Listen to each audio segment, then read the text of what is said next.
What's up, Warriors of Goku? It is Monday once again, which means it is time for another backstory, and I gotta say that I'm actually been looking forward to this one probably a lot more than the other two.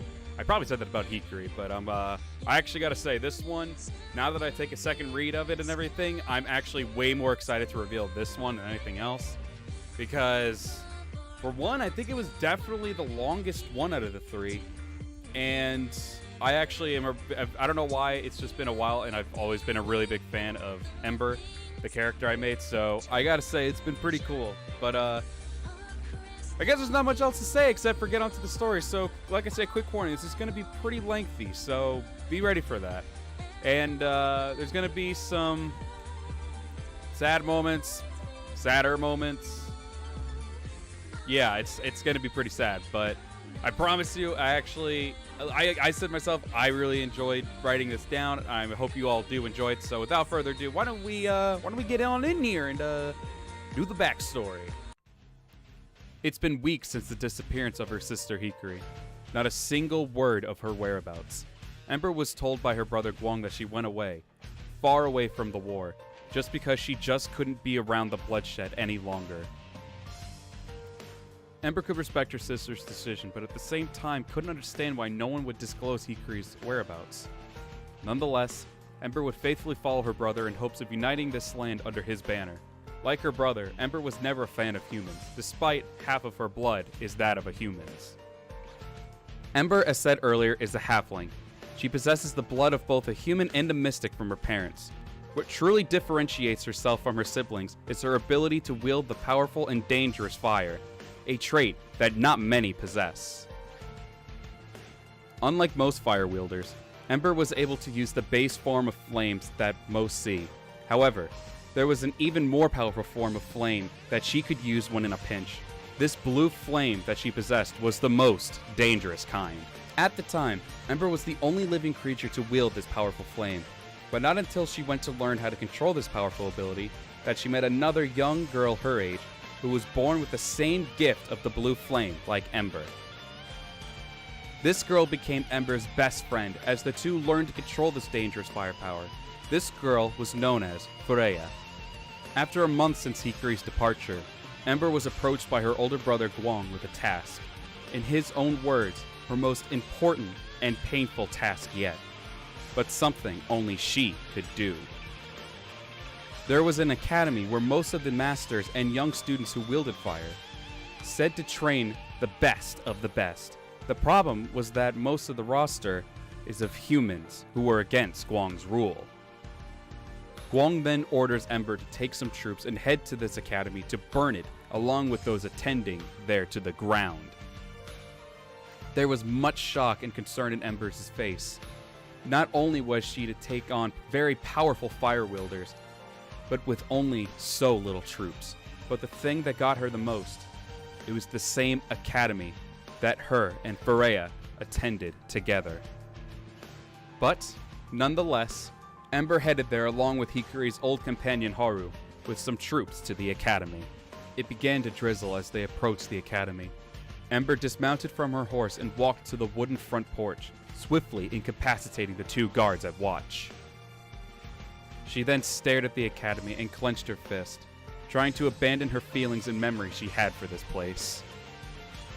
Ember gave the nod to the soldiers and began to pour a trail of oil that led to the front of the wooden-up academy front, while she ordered the archers to surround the place from afar and be ready to fire on her mark. And without another chance to hesitate or before the drizzle became worse, Ember snapped a spark to fall from her fingers that enveloped the oil trail, till it made the front catch on fire, and not long after, the entire academy. Soon, the students and teachers began pouring out of the academy one after another. Ember, with her clenched fist now trembling, gave the order for the archers to shoot on sight. One by one, the students and teachers began to fall into the dirt, losing their lives. The rain started to worsen, and Ember couldn't bear to watch. Not till a soldier ran up to her and gave word that someone has broken through their encirclement, allowing many of the students to flee. Shocked by this, Ember orders Haru to stand by at the entrance, and she rushes to the opening in the encirclement. What she finds as she goes deeper in are trees and bushes covered in blue flames. Her pace soon quickens, not long till she finds the students that managed to escape.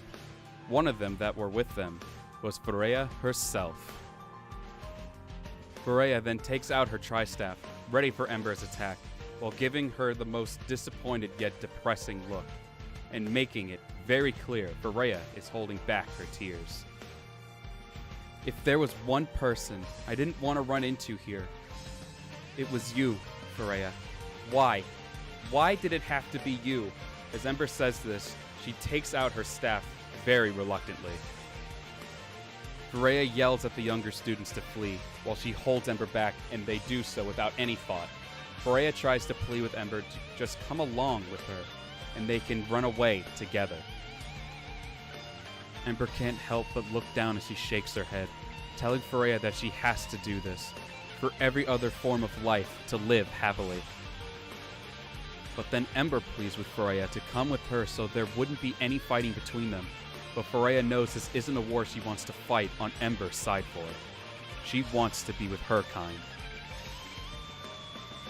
Freya then takes a deep breath with a soft and quiet, "I'm sorry," then lunges at Ember.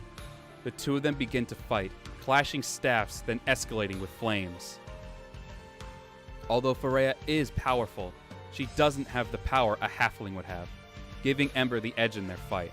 As Ember tries to plead and approach Freya after overpowering her to the ground, Freya glances away from them, but then immediately fires her blue flame at Ember, blasting the girl directly in her right eye. Ember cries out in pain and rage, clutching at her right eye, her entire body being enveloped in this blue-flamed aura, and glares down at Freya. Blinded by her rage, imbues her staff with this menacing blue flame and pierces Freya with her staff. Unfortunately, since this was never Ember's intention, she drops her staff and drops to her knees, lifting Freya's head to rest on her lap and screams, pleading with Freya to wake up. Freya, with a very weak smile, opens her eyes slightly and says faintly, "I'm sorry." She then shakingly holds the crying Ember's hand and says, "You are the ultimate weapon now. You can end this war. Follow your heart." Ember, being slightly confused by this, hears Freya's last words being, "I love you, Ember," before she passes out and passes on, but with a smile on her face. It's then when Gwang and Haru arrive on the scene, and Gwang puts his hand on Ember's head. "I'm sorry to have done this to you, but you have made me very proud, my little sister." Ember would continue along with Gwang, knowing that she is indeed a game changer. With this insane power, she is the ultimate weapon that Freya had foretold her to be. Alright, what's up, Warriors of Jigoku? Whew! Alright, man, do I love reading off a script sometimes. But I guess I gotta do it if I'm gonna be training for VAing, but so that was Ember's backstory. I hope you... Okay, lag, calm down. So, yeah. Like I said, that was Ember's backstory. That was a little longer than usual. It was definitely a lot longer to type up, and it was a lot longer to read. It was more of a pain in the ass because I kept making mistakes. But nonetheless, it was really fun. Nonetheless, see, I can be stupid now and actually like make mistakes. Unlike reading on a script. Now I'm gonna blow my load like making mistakes here. So yeah, that. Oh man. Like like I said, it was a lot more lengthy than I feel than the other ones were. Maybe. I feel like Hikari's was still probably, no, not the longest, but it was still pretty long.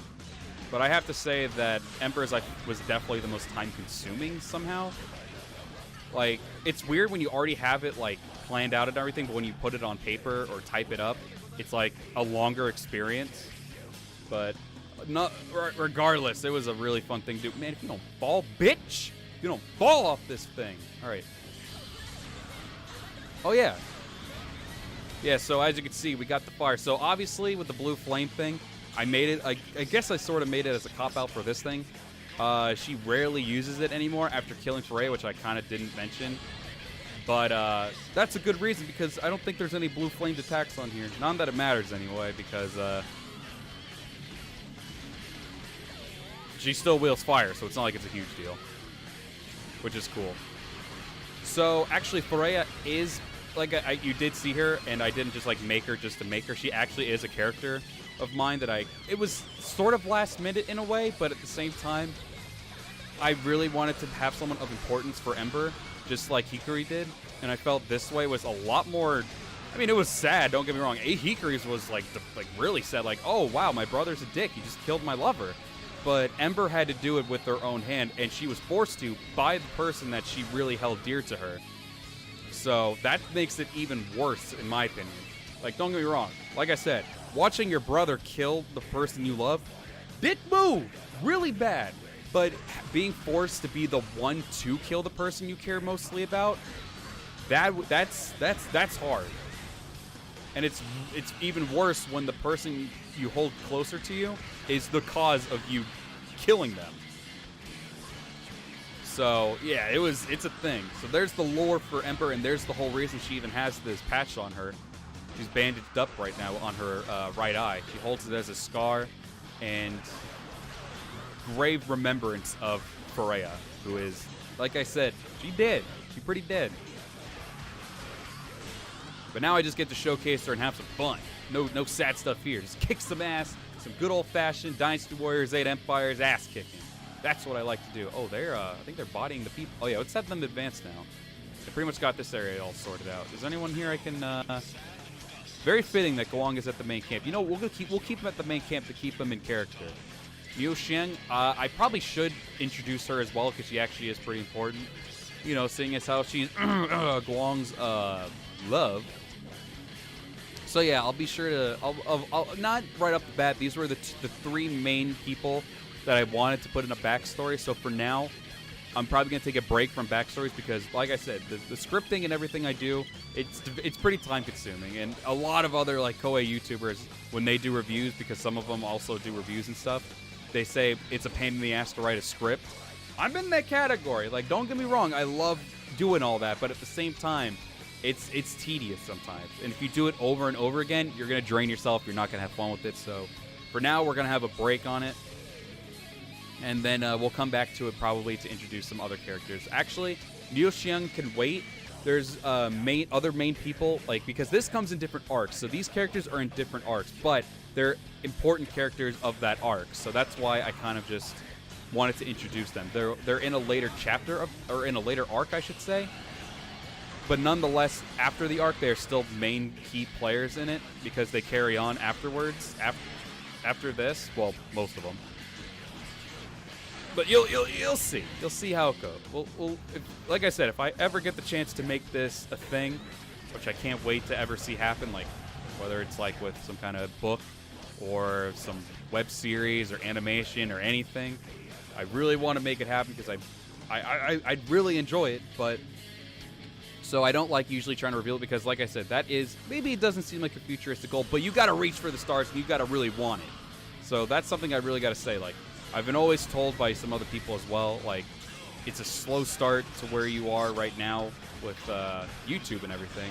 And even though I'm invested, but not like crazily invested, because I'm also trying to just focus on like money things right now and everything like that. So it's really something you got to focus on. But I really want to try to keep the daily upload thing going, because, not to mention, you guys have been deserving of that daily upload kind of thing, because you guys have been killing it with the following and subbing and everything.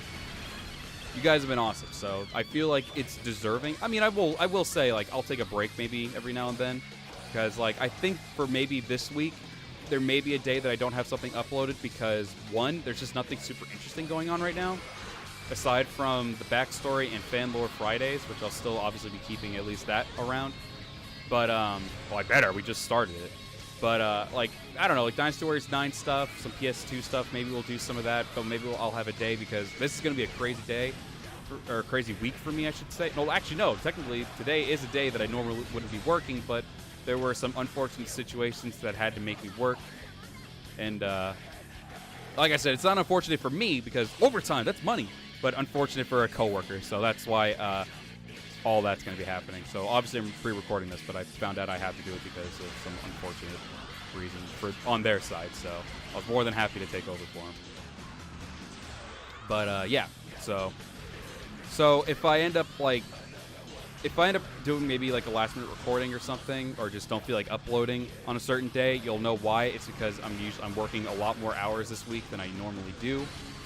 So just keep that in mind. So if I don't get a daily upload, then I do apologize, but at the same time, I have a life. I do have a life outside of here, so there's a lot of people probably going up top, actually. So let's see if we can speed this up a little bit. Make sure we don't. Maybe I can get them from behind. Giggity. But yeah, these have been so much fun for me to do. But like I said, it's been fun, and it's also tedious as well. Like tedious as hell. But I don't care how tedious it is because it's so much fun to do, and I'm glad you all really enjoy it as well. So obviously I'll keep doing these whenever I get the chance or whenever I feel like the super motivation to do it. Right now it's pretty much just me trying to figure out who I would do next in the backstories. So we'll get to that when we get down to that road, because I still have some of the main protagonists to show as well. I know Hikari is one. It's hard to say what Ember is, honestly, but obviously Guang is a main antagonist and everything. So we'll when we get down to that road, we'll figure it out. I updated my Hayate, who is in the mirrored realm, I guess I should say, is Ryuk. I actually decided to update the look of Hayate because for some reason I just wasn't really liking how he looked. So maybe he'll be the next one because he's also got a pretty he's nothing severe like Guang, Hikari, or Ember, but he's a main player in my story. He's a main protagonist in it. Because pretty much the main focus, obviously Light is my biggest focus when it comes to the main character. And I'm pretty fixated on calling the series a hybrid's tale because that's literally what he is a hybrid. But at the same time, there's many, so we'll see how that goes. I don't know. I don't have a really hugely spiffy name for the series yet, or for the story I'm writing or anything yet. So we'll just see. We'll just have to see how it goes further down the line. But for now, I'm calling it a hybrid's tale. Or maybe I should or the hybrid's tale. I don't know. I'll figure that out. I've never been good with names and titles and stuff. The only place that actually had like I said, when it comes to names for like places, I'm horrible at it. The only place that I was able to get because it was pretty simple because it fit the character so well was Jigoku. That was it, and that's the one that Kuno runs. That's her Jigoku army and everything. Warriors of Jigoku. That's the community name and everything. It's a thing. All right, it's a thing. Oh, I thought I could still do it regardless. I don't remember what the other... Oh, there it is. Okay. I was trying to do that. Oh. The Mirrored Realm Kuru left. Yeah, there's still so many people that need to be revealed for backstories and everything, and we'll get there sometime in the future, but for now... I forgot her name. Wow. Imagine making a character, putting her in a story, and then forgetting her name. I don't know if it was New Xiang or New Shifang or something. I can't remember. Because I haven't really touched her that much. I think I just recently updated, like, maybe her weapon or look a little bit as well. I'm not 100% certain on that, but I never really paid attention to her name. That's pretty sad. But there's just so many characters I have, and it's crazy. Like, I'm literally becoming, like, Dynasty Warriors 9, like, too many characters or something.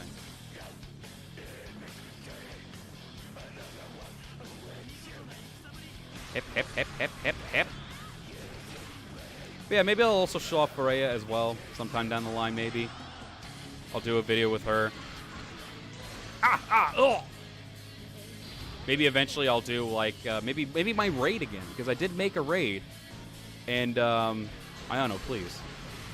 The only character to make it in both Samurai Warriors 4 Empires and Dynasty Warriors 8 Empires. Fun fact. Well, no, the only one to be canon in both universes. To be a canon character in both universes, I should say. The look she has in this one, I don't mind, but I really do prefer her Samurai Warriors 4 look. Way more. Hip, grab. You're not dead. You're gonna be. You're gonna be dead.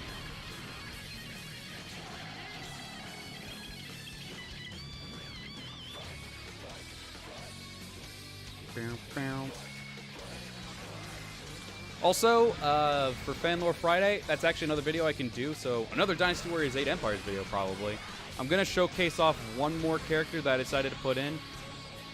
And, well, actually, it's not one. I need to show off the other 2, or 3 characters. One I just put in for my roster. And that's not going to be on Friday. That's going to be for something else. But, ow, bastard. And then we have